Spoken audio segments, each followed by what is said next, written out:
Halo, Assalamualaikum warahmatullahi wabarakatuh. Kembali lagi dengan saya, Eko Supriyadi di channel Ceko Mat UNES.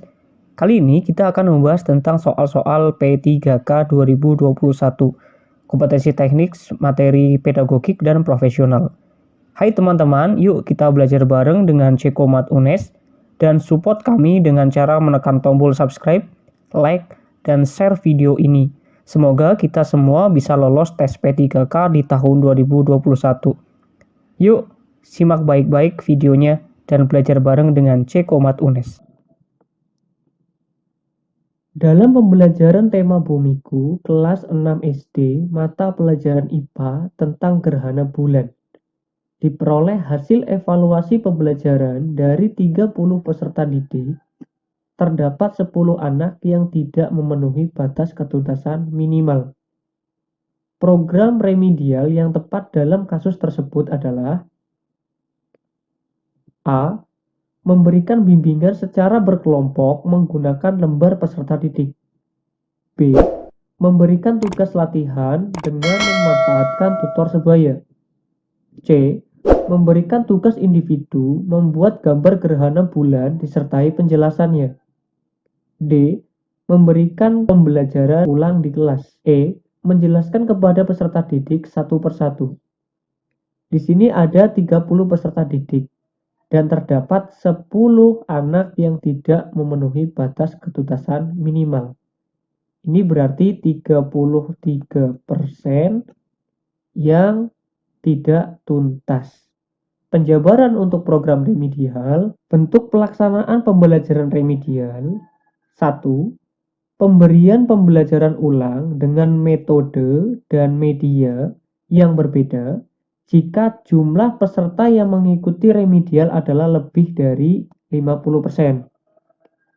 2. Pemberian bimbingan secara khusus untuk bimbingan perorangan jika jumlah peserta didik yang mengikuti remedial maksimal adalah 20%. Pemberian tugas-tugas kelompok jika jumlah peserta yang mengikuti remedial lebih dari 20% tetapi kurang dari 50%. Yang keempat, pemanfaatan tutor sebaya. Jadi, ini indikasi 33% mengikuti mana? Mengikuti ini nih. Di antara 20% tetapi kurang dari 50%. Pemberian tugas-tugas kelompok jika peserta mengikuti remedial 20% sampai 50%. Memberikan tugas-tugas kelompok. Berarti mana? A, B, C, D, E. Yang A ya. Yang A, memberikan bimbingan secara berkelompok menggunakan lembar kerja peserta didik. Oke, dapat dipahami ya. Ayo kita bahas soal berikutnya. Dalam kaitannya dengan hasil analisis butir soal dari tingkat kesukaran, ada pendapat yang menyatakan bahwa soal-soal yang dianggap baik adalah soal-soal yang mempunyai tingkat kesukaran yang sedang. Adapun soal-soal yang sangat sukar memiliki kemungkinan tidak lanjut, kecuali A. Butir soal tersebut di-drop atau dikeluarkan dan tidak digunakan lagi dalam tes-tes hasil belajar yang akan datang. B. Diteliti ulang, dianalisis sehingga dapat diketahui faktor-faktor penyebabnya. C. Digunakan pada tujuan penyelenggaraan tes yang bersifat sangat ketat. D. Digunakan sebagai soal dalam program pengayaan. E. Tetap digunakan dalam tes hasil belajar sebagai soal level tinggi. Jawaban yang tepat adalah E. Soal-soal yang sangat sukar memiliki kemungkinan tidak lanjut. Yang pertama, butir soal tersebut di-drop atau dikeluarkan dan tidak digunakan lagi dalam tes-tes hasil belajar yang akan datang. Kedua, diteliti ulang, dianalisis sehingga dapat diketahui faktor-faktor yang menyebabkan butir soal tersebut terlalu sukar.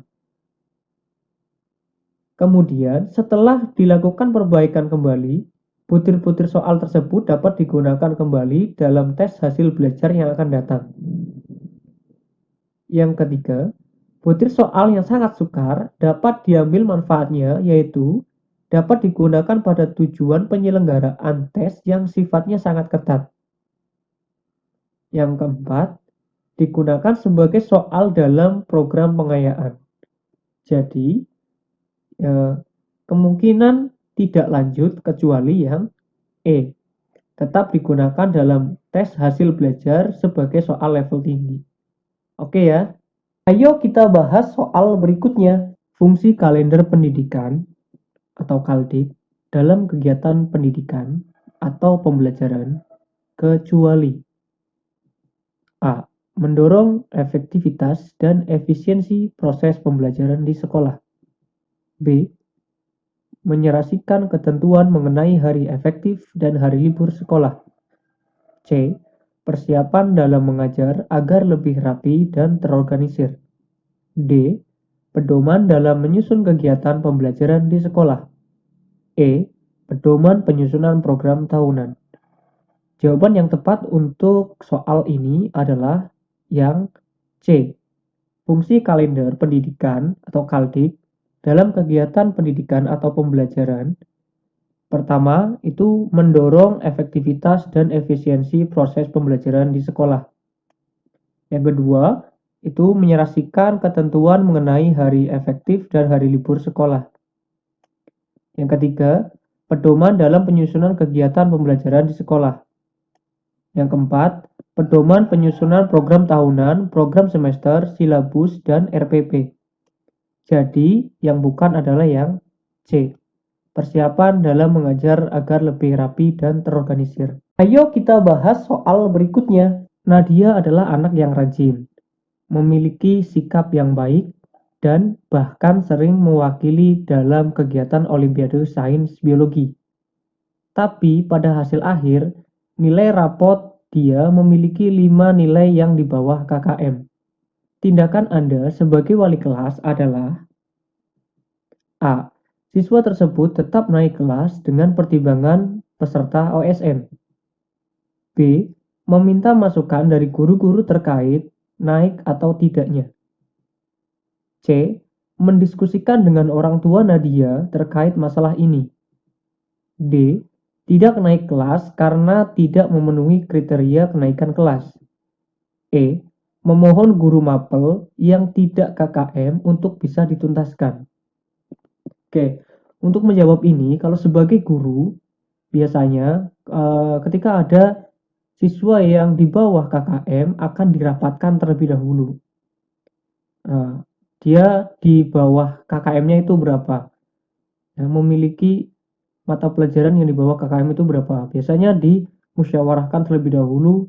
Biasanya itu meminta masukan guru-guru, dia itu naik apa tidak, dirapatkan terlebih dahulu. Tetapi kalau menurut aturan yang berlaku, kriteria kenaikan kelas yang ditetapkan oleh Permendikbud nomor 23 tahun 2016 tentang standar penilaian kurikulum, itu di sini nih, mata pelajaran yang tidak tuntas lebih dari 3, maka dia tidak akan naik kelas. Ya, biasanya dirapatkan dulu di hadapan kepala sekolah, dia layak naik atau tidak, begitu. Tapi kalau sesuai dengan kurikulum, ya, kriteria kenaikan kelas yang ditetapkan oleh Permendikbud nomor 23 tahun 2016 tentang standar penilaian kurikulum 2013 tentang syarat-syarat kenaikan kelas, yaitu kompetensi inti KI 1 dan 2, menyangkut sikap dan tingkah laku minimal B, ya, nilai pengetahuan KI 3 dan keterampilan KI 4 tuntas sebagai predikat minimal C, ya, dan mata pelajaran yang tidak tuntas melebihi dari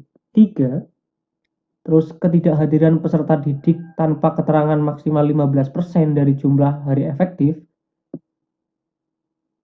Selanjutnya, menyelesaikan seluruh program pembelajaran dalam 2 semester pada tahun pelajaran yang diikuti. Kalau ikut aturan ini, dia tidak akan naik kelas. Tidak naik kelas. Jawabannya adalah yang D. Tapi kalau berdasarkan hati nurani yang terjadi di lapangan, pasti dia akan meminta masukan dari guru-guru terkait naik apa tidaknya. Seperti itu. Oke ya, bisa dipahami ya. Oke. Ayo kita bahas soal berikutnya. Seorang siswa diminta untuk mengidentifikasi masalah yang mereka hadapi, lalu masalah itu didiskusikan dalam kelompok untuk mendapatkan solusinya. Di sini ada kata-kata mengidentifikasi masalah yang mereka hadapi, lalu masalah didiskusikan dalam kelompok untuk mendapatkan solusinya. Ilustrasi ini berkaitan dengan perkembangan A. Kemampuan kognitif, B. Kemampuan interaksional, C. Kemampuan integrasi diri, D. Kemampuan komunikatif. Jawaban yang tepat adalah A. Kemampuan kognitif. Kemampuan kognitif adalah konstruksi proses belajar untuk berpikir, termasuk mengingat, pemecahan masalah, pengambilan keputusan, sejak kecil menuju remaja hingga dewasa. Untuk kemampuan interaksional adalah kemampuan dalam berinteraksi dengan arti memiliki dialog aktif dengan yang lainnya. Kemampuan ini menerapkan bahwa belajar tidak sekedar mengumpulkan fakta, tetapi lebih kepada pengalaman dalam mengartikan fakta yang diinterpretasikan ke dalam seluruh konteks kehidupan. Kalau integrasi diri, kemampuan mengolah diri untuk teguh dalam mempertahankan prinsip dan memiliki karakter yang kuat berdasarkan nilai-nilai moral. Kemampuan komunikatif merujuk kepada kemampuan menggunakan bentuk-bentuk bahasa, kalimat, frase, dan kata secara lisan atau tulisan yang sesuai dengan situasi dan konteksnya, dan mempunyai makna yang wajar untuk berkomunikasi dalam satu kondisi. Jadi, ilustrasi yang ini jawabannya adalah yang A. Ayo kita bahas soal berikutnya.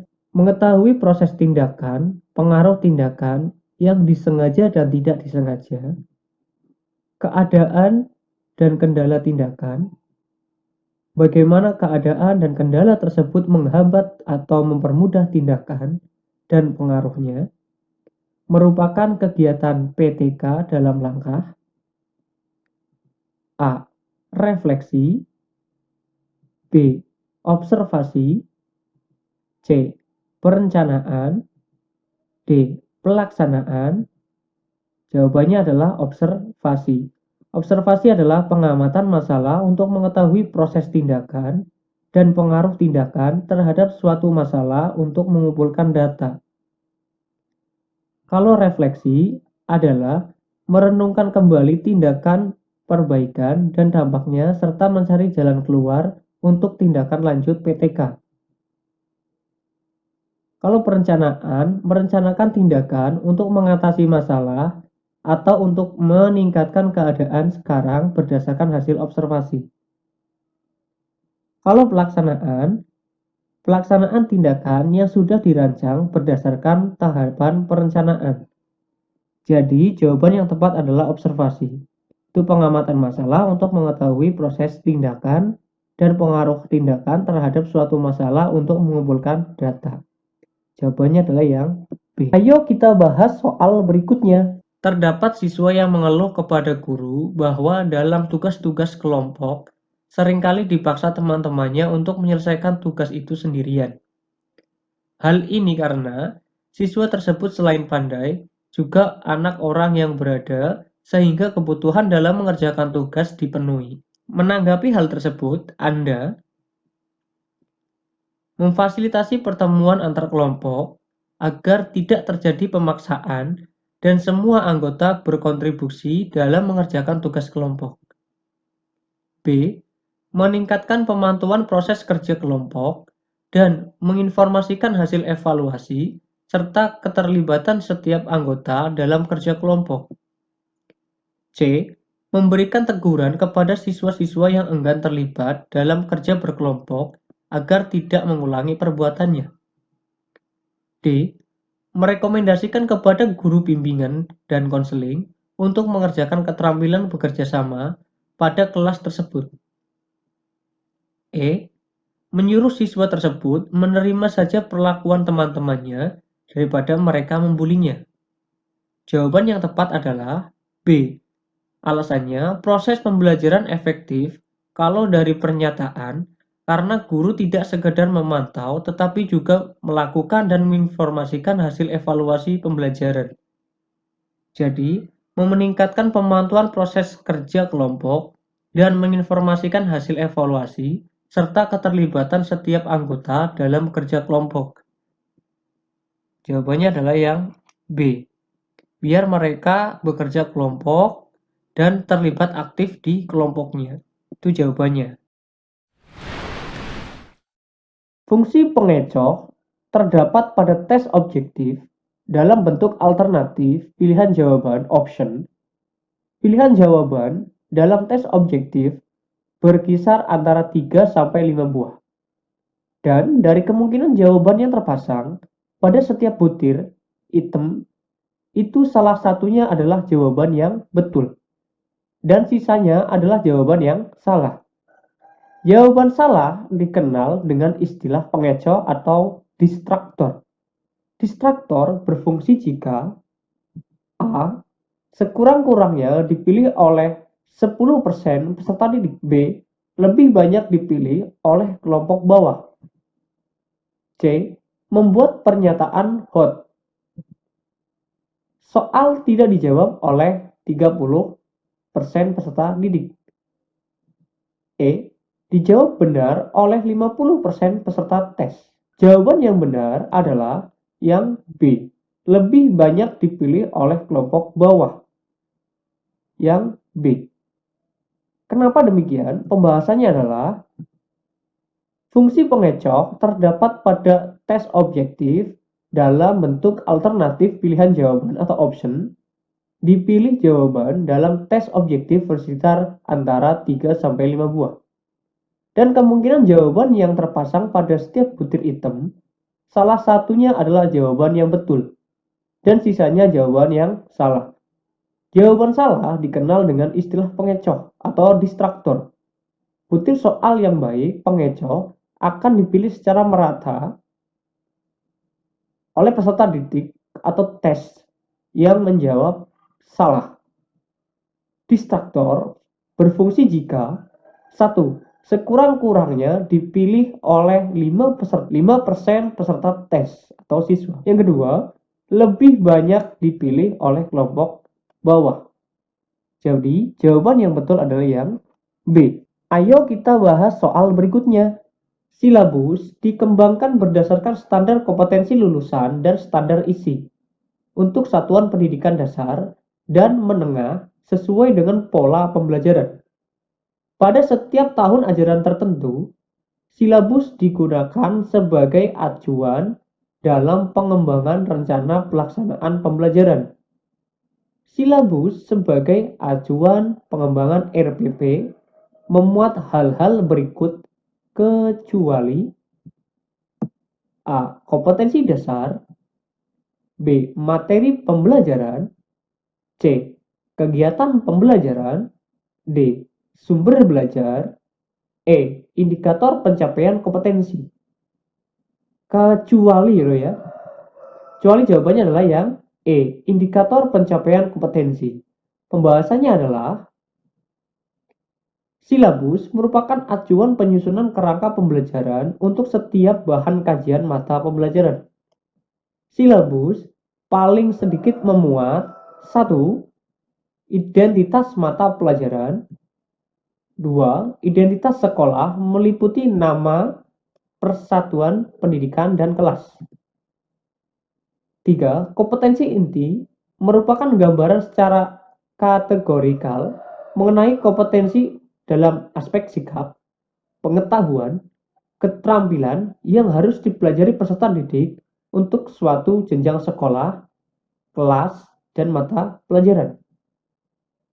Kompetensi dasar merupakan kemampuan spesifik yang mencakup sikap, pengetahuan, keterampilan terkait muatan suatu mata pelajaran.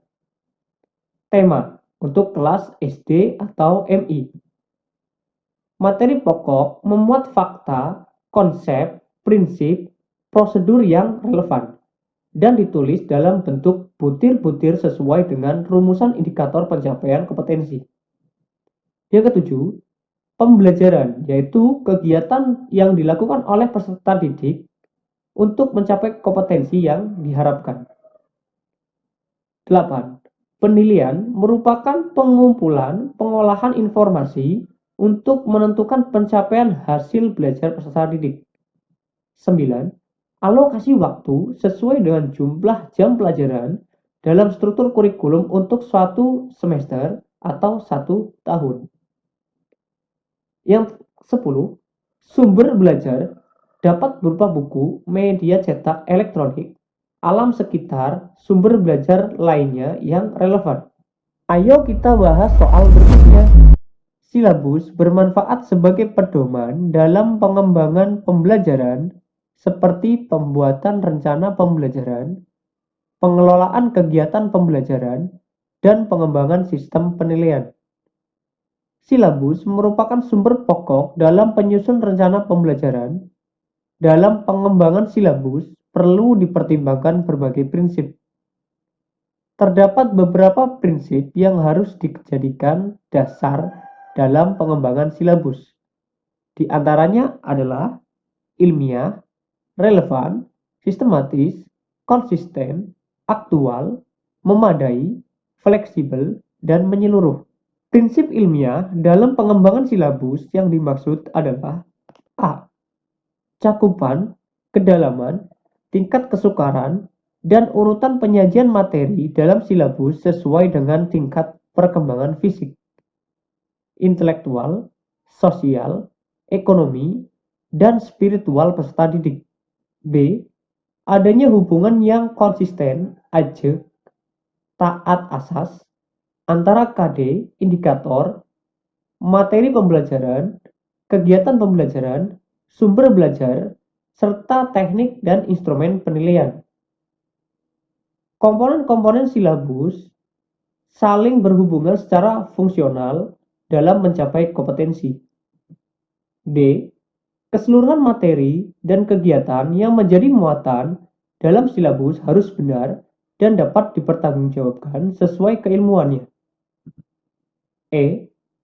Cakupan indikator, materi pokok atau pembelajaran, kegiatan pembelajaran, sumber belajar, dan sistem penilaian cukup untuk menunjang pencapaian kompetensi dasar. Prinsip ilmiah dalam pengembangan silabus maksudnya adalah jawaban yang tepat dari option A, B, C, dan E adalah yang D. Jawabannya adalah D. Keseluruhan materi dan kegiatan yang menjadi muatan dalam silabus harus benar dan dapat dipertanggungjawabkan secara keilmuannya. Mengapa demikian? Pembahasannya adalah dalam pengembangan silabus perlu dipertimbangkan berbagai prinsip.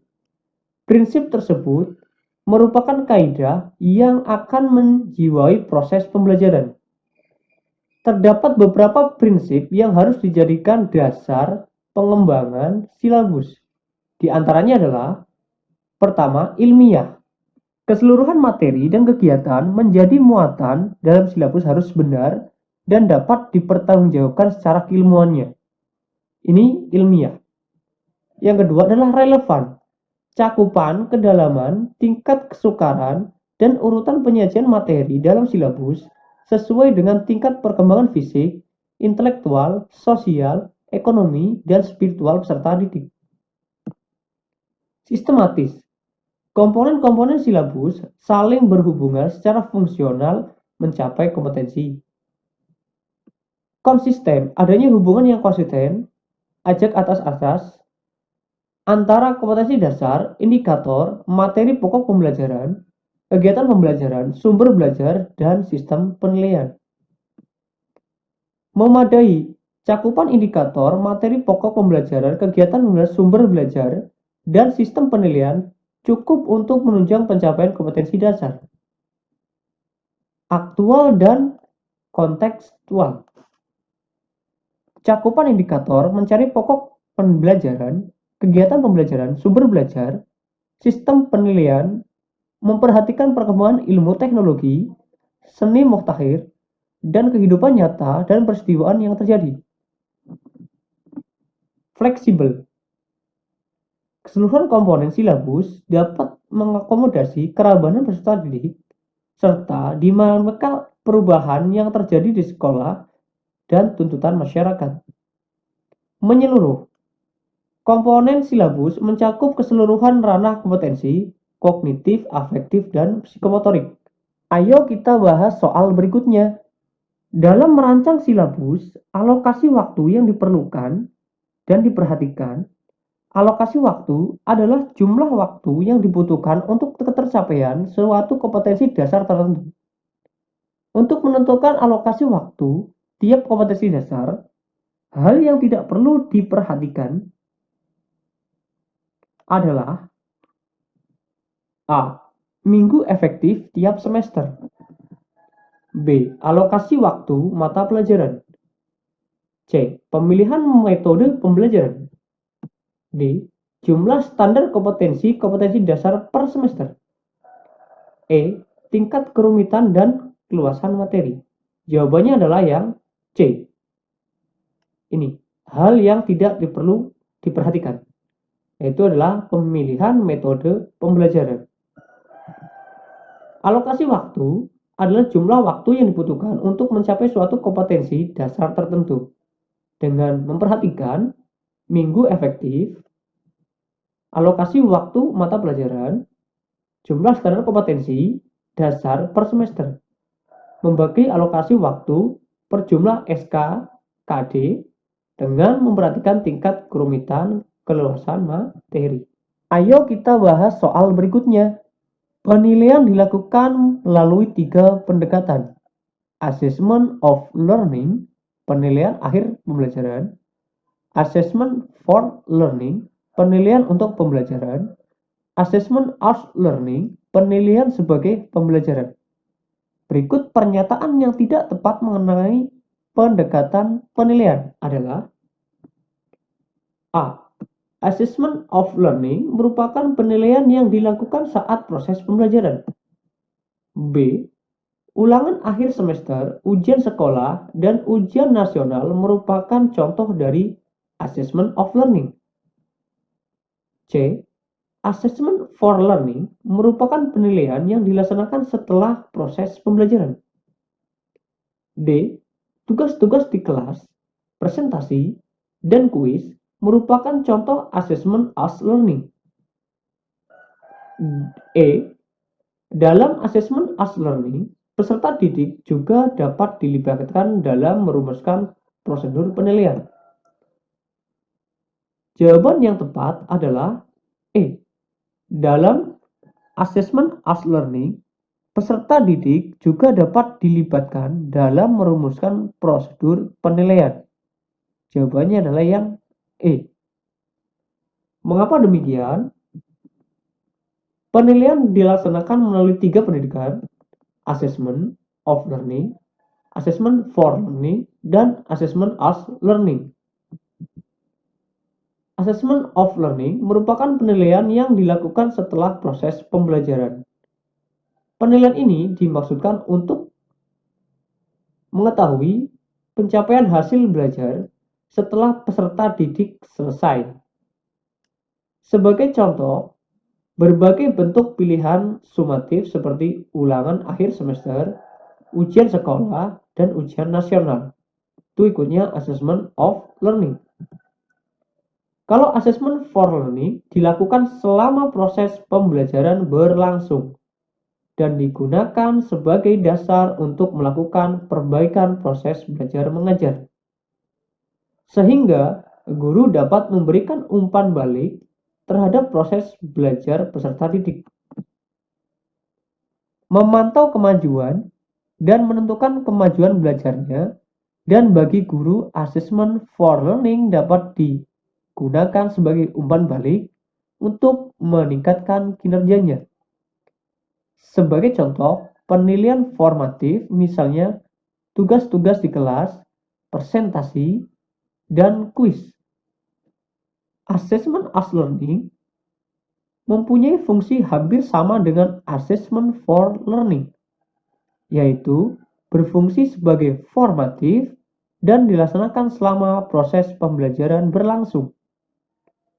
Perbedaannya, assessment as learning melibatkan peserta didik secara aktif dalam kegiatan penilaiannya tersebut terhadap dirinya sendiri, self-assessment, dan penilaian antar teman. Dalam assessment as learning, Peserta didik juga dapat dilibatkan dalam merumuskan prosedur penilaian, kriteria, maupun rubrik atau pedoman penilaian sehingga mereka mengetahui dengan pasti apa yang harus dilakukan agar memperoleh capaian belajar yang maksimal.